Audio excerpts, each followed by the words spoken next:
দেশের জন্য খুবই ক্ষতিকর। তাই মানব পাচার বিষয়ে সজাগ থাকতে হবে, প্রতিরোধের জন্য সোচ্চার ভূমিকা রাখিবে। দর্শক মন্ডলী, মানব পাচার একটি জঘন্যতম অপরাধ, আর এই অপরাধ কার্যের জন্য বিশ্বের সম্মান ক্ষুণ্ণ হচ্ছে। তাই যদি বিদেশে যেতেই হয়, সঠিক নিয়ম কানুন আইন মেনে সঠিক তথ্য জেনে আমাদের বিদেশে যাওয়া উচিত। কি তাই উচিত না? কথা বলেন।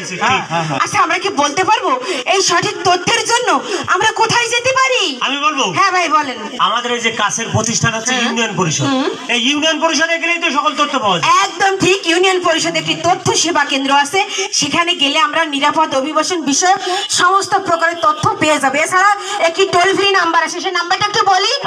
নাম্বারটা হচ্ছে 1613 এই নাম্বারে কল করলে আপনি নিরাপদ অভিবাসন বিষয়ক অর্থাৎ বিদেশে যাওয়ার